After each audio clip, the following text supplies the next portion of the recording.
or good afternoon, or maybe even good evening. We are really happy that you decided to join us today in our webinar, Preventable Disaster, Hunting for Egregor Operators in Your Network. My name is Oleg Skulkin. I'm Senior Digital Forensic Analyst here at Group IB.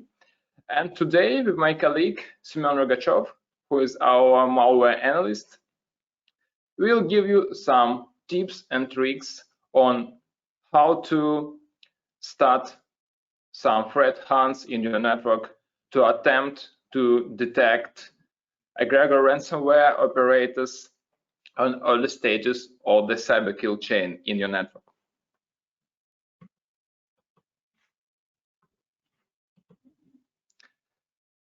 Okay, so our webinar starts, and let's start from some general information. So first of all, your microphone will be turned off automatically. Then we'll provide you a recording of this webinar, then it's ended. This webinar will last approximately 30 minutes, maybe a bit more. It depends on your questions. And you can ask your questions, of course, on the corresponding slide, on the Q&A slide. Okay, I hope everyone is ready and we can start. So if you still haven't done it, you can use QR code on the slide to download our latest white paper, Egregor Ransomware, the Legacy of Maze Lives On. So this white paper contains a lot of information on tactics, techniques, and procedures we observed. And you can use these tactics, techniques, and procedures to generate some hypotheses and to use this intelligence for your threat hunting missions. So you'll find some evidence that Maze is gone in name only. Also, you'll find TDPs of the operators mapped to MITRE ATT&CK. And of course, you'll find some information on the connection between Qakbot, also known as Qakbot, and Egregor ransomware operators. So feel free to use your smartphone or tablet to scan the QR code and download the white paper. Okay, so a very important thing, why should you hunt for it? Because Qakbot that is used for initial access, it's quite common Trojan. It used to be a banking Trojan, but nowadays it's used for a number of ransomware operators, including Prolog, Egregor, and Doppelpaymer, to access initially to the target networks. But as you can see on this slide, this is a screenshot from VirusTotal service, and this is one of XLS files used by Qakbot operators in their recent campaigns. And as you can see, it was detected by only one antivirus engine. So it may be a good idea to hunt for such threats as well, so you can stop them on, for example, execution stage of the cyber kill chain. So again, proactive approach is very important, as it really increases your chances to detect almost any threat and remediate it on very early stages of the kill chain, and again remediate it in time. That's very important, because in some cases that dwell time is not very long. For example, it can be a day or two, or maybe a week. Of course, some more sophisticated attack, and if you, for example, have quite a huge network, it may take even a few weeks.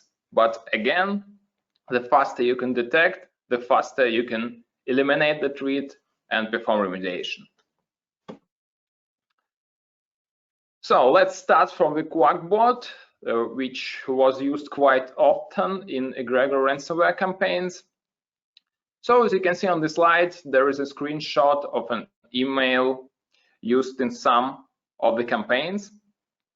So it's quite common, not very sophisticated, but still quite effective in many campaigns. As they used to, they still using threat hijacking techniques. So for potential victim, this email looks like it was sent from a trusted party. So it increases the chances that the victim will open it. Again, there is an attachment. In this case, it's a zip file, but in the zip file, there is an XLS or XLSM document weaponized with macro version 4 that is hidden in one of the sheets of this document. So, to demonstrate you some examples of threat hunts, we'll be using our own threat hunting framework and its hunt point component. But in fact, you can use any solution that allows you to query some process command lines, some file creation events, etc. And you can use your own syntax to attempt to search for similar activity. So what happens when a user opens a document and malicious macro is executed? So first of all, our Excel process will create some folders in the root of the C drive. So as you can see here, we are trying to search for Excel process to create such folders. Typically, Excel may create some files or folders, but usually it's something under users profile folder. And it's not very common that Excel creates some folders or file in the root of C drive. So it's quite a good artifact you can use to hunt for. So here on the slide, you can see that we searched for file creation event and Excel, and we excluded anything that's in the users folder. And as you can see on the slide, here are our suspicious folders, which are called floppers and floppers2. So very, very suspicious. So we already detected some suspicious and even malicious activity on execution stage. Then next, Excel process will download a file. And by the way, Qakbot operators used to use PNG extension to masquerade their malicious files that are stored on compromised websites. But nowadays they use another extension that is JPG. So the file is saved as DLL to the folder previously created, and this DLL is run by regsvr32. In some cases, run DLL is used instead. So for your hunts, you can try to search the Excel processes, start not only regsvr32 but run DLL32 as well. So again, very suspicious because typically Excel shouldn't start such processes. And as for persistent mechanisms, Qakbot uses a few of them, but extremely common persistent mechanism, not only for Qakbot, but for many other Trojans and even some really advanced attackers, is the creation of scheduled tasks. So as we already know that regsvr32 is used to run the DLL file, we can use sh tasks executable and regsvr32 to search for any processes where payload command line contains both of them. So again, it's quite easy, but maybe very effective to hunt or even to detect similar malicious activity. Of course, it's not enough to just get initial access to just one host. As many ransomware operators typically want to attack really big networks and companies which have quite big revenues, so they can ask for big ransom. That is quite a trend nowadays.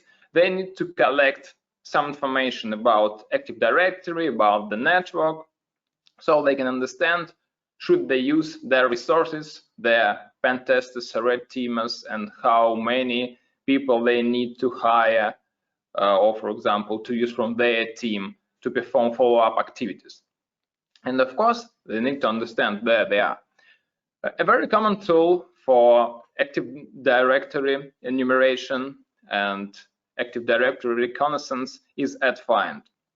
For example, even in recent campaigns and recent compromise of SolarWinds, those advanced threat actors used this tool, used @find as well to perform some reconnaissance activities.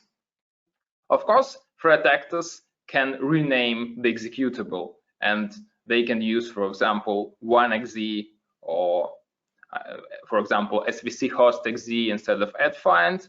But anyway, as it has quite typical command line arguments, you can use them to hunt for such activity. Of course, system administrators can use this tool legitimately, but you should check for such activity quite often, because this tool is one of threat actors' favorite tools nowadays.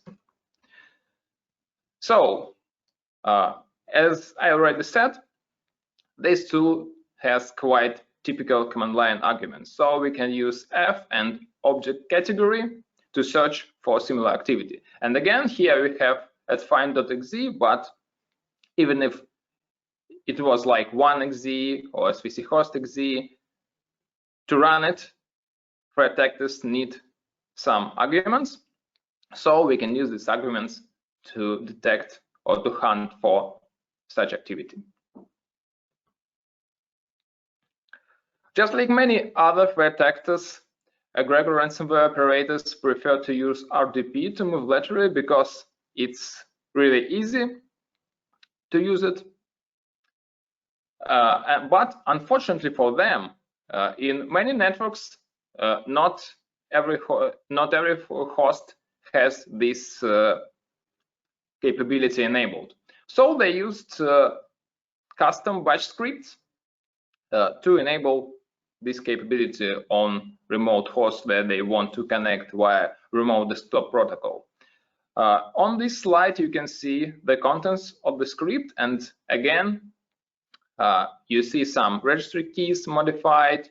You see that firewall rules are modified, and again, you can use this. You can use some common parts of the command line to detect it or to hunt for such activity. Again, it can be legitimate, but you should check. And what's more, typically they use psexec to execute such batch script enterprise-wide, so you find RDP enabled via similar commands on lots of hosts almost at the same time. And here, for example, we can use fdeny test connections, part of the command that is part of the script you saw on the previous slide, to enable to hunt for such activity. Again, very popular tool, both among real pen testers or red teamers and those who involved in such big game hunting operations, Qakbot strike. And as we are talking about Egregor ransomware operators, they don't use very sophisticated techniques with Qakbot strike. So typically they use psexec and psexec-psh commands to move laterally with Qakbot strike beacon. Also, they use not the latest version, but a version that is even older than version 4.1. So there are some quite typical artifacts which allow you to detect or hunt for such activity. So let's start from jump psexec. Again, as admin shares used, so you can use this part of the command line to attempt to detect or hunt for such suspicious executable file creations. Again, if they are talking about PSH, PSExec, again, we know that there are some very common command line arguments with PowerShell, and of course, our all-time favorites, which are really long base64 encoded strings. So again, you can use both in your threat hunting missions. So typically, it's very easy to detect or hunt if you don't have enough capabilities in your security controls.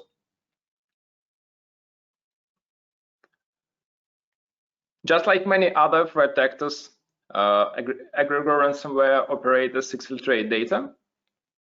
Just like Prolog operators, they use rclone, that is an open source tool for cloud data synchronization, but unlike some of their colleagues, they don't use cloud storage like Mega or like DropMe files. They used their own preconfigured servers to upload the data using the same rclone. And what's more, they use masquerading, so you won't find something like rclone.exe.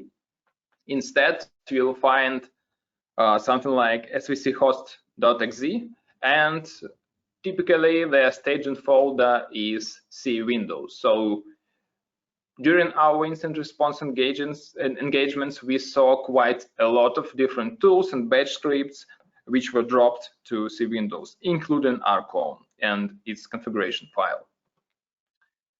So, of course, you can use some other common system processes, but in this example, you can see that we used svchost.exe and we searched for any svchost.exe execution which started not from system32, which is quite uncommon and more like a detection.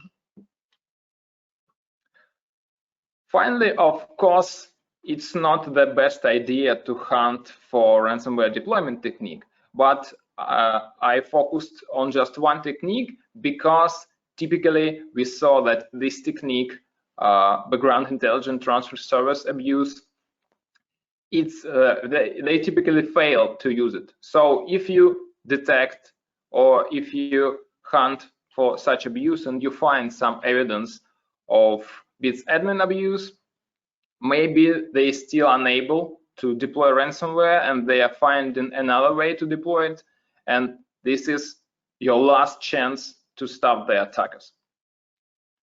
So again, they use it to download a DLL file, and Egregor ransomware is distributed in the form of encrypted DLL file. You can use some parts of the command line arguments like bits admin, transfer, and DLL. You can use also, for example, HTTP or HTTPS to search for similar malicious activity in your network. So, talking about Egregor ransomware, here I'm handing to my colleague, Semyon Rogachev, who will dive you into Egregor ransomware analysis.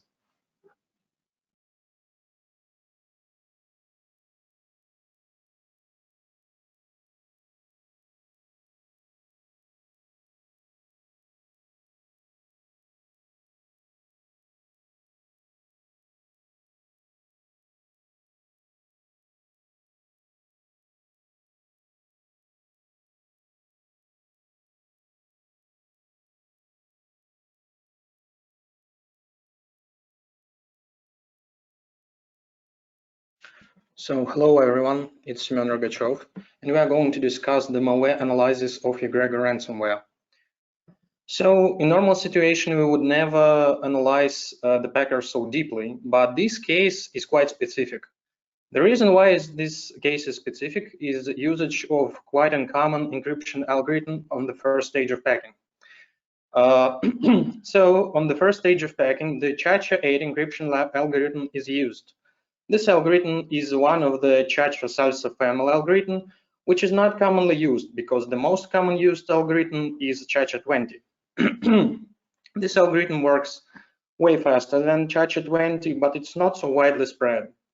Also, the same algorithm which is used for the first stage of packing is used for file encryption, and that's quite uncommon because we don't see this algorithm such often. So as you can see on the first stage, after the base 64 decoding of the first stage, it is decrypted using the hard-coded key and nonce with CHA-8 cipher, and then the second stage of the packing is executed. So the second stage of packing is based on the command line password, which is provided to the DLL. As you can see, it uses hash-based message authentication code with secure hashing algorithm to hide 156. The command line argument is used as the key of this algorithm, and the text of this algorithm is hard-coded values, which you can see on the screen. This algorithm is executed 10,000 times, and all the values received are XORed with each other. After the final XOR, the resulting value is used as a rabbit cipher key to decrypt the final payload. As I already said, they use quite uncommon encryption algorithm, and rabbit is also one of them. I don't think we have ever seen this algorithm during our job. So let's talk about similarities with other malware families. And let's start from the similarity between Egregor and Sekhmet. They're extremely similar, and we are going to show you several links. The first one link is a link based on strings. As you can see on the screen, there is a part of a string encryption algorithm. And this algorithm is based on XOR, and on some part of the string decryption, there is division on 255 is used. But as you may see, there is no division instruction on the screen, because this instruction was optimized to two instructions. The first one is multiplication instruction, which is presented as IMAL, and the second one is arithmetic right bit shift, which is presented as shift right instruction. As you may even see, this part of the algorithm uses exactly the same process registers, which is extremely uncommon unless you have some kind of an opportunity to copy paste your code and compile it with the same optimization settings. Also, for the same strings, the same keys are used, which means that you can have exactly the same blobs inside of both Egregor and Sekhmet files. The second link between Egregor and Sekhmet is obfuscation techniques. Both Egregor and Sekhmet are heavily obfuscated, and they use three obfuscation techniques. The first obfuscation technique is using push and read instructions inside of the function. The second obfuscation technique is usage of push read instead of call operation. And the third obfuscation technique is usage of jump 0 right before the jump if not 0 instruction instead of jump instruction. As you may see, both Egregor and Sekhmet not only use the same obfuscation techniques, but they also use it in the same amount of times, which are quite similar. So the third link between Egregor and Sekhmet is command line arguments. As you can see on the screen, they're exactly the same. Some of them are quite common for almost any ransomware, but there is one very, very specific command line argument, which is ---- So let me explain what's the point. The point is that before encrypting files in some directory, the Egregor checks its access rights by creating the .lnk file. This file is created with a flag delete on close, which means this file will be deleted automatically by Windows operating system after all its handles are closed, which means that programmer shouldn't be doing it manually with using like Windows API function delete file. But this option is not recommended to use when you try to interact with directories which are on the SMB share, because it may lead to several bugs. So if you execute Egregor and Sekhmet with these command line arguments, this flag is not set. It is quite specific scenario, and even in this quite specific scenario, Egregor and Sekhmet do exactly the same thing, which is quite uncommon in our opinion. So let's discuss similarities between Egregor and Maze ransomwares. Some of you may have heard that they are quite familiar, but during our more specific research, it turns out there are not so many links between them. And the first link between them is already mentioned specific encryption algorithm, which is CHA8. As I already said, it is not quite common to use this algorithm because the most popular algorithm of this family is CHA20. Also, both Egregor and Maze use the same way of creating the random key and nonce for every encrypted file. They both use WinAPI function crypt_gen_random. The second link, and we think it's a little bit stronger link than the previous one, is the list of languages checked. So let me explain the point. Most of ransomware developers protect malware from execution in different countries. To do that, they check system default languages, keyboard layouts, and other many techniques to detect if this PC is located in some country. So both Egregor and Maze have exactly the same, well, almost exactly the same lists of checked languages. And when I say almost the same, I mean the list of Maze checked languages is extended by several languages like Serbian, like Albanian, and I guess some other. But without these languages, they're exactly the same. And once again, it looks like quite common thing, but at the same time, the sequence in which these languages are checked is exactly the same also, which means that the first language in both Egregor and Maze ransomware is checked as Russian. The second language is Ukrainian. The third one is Belarusian, and so on and so forth. In our opinion, it is quite uncommon, and it shows us that there is a link between Egregor and Maze developers. So I think this is mostly it about the malware analysis of Egregor ransomware and about threat hunting. If you have any questions, feel free to ask them.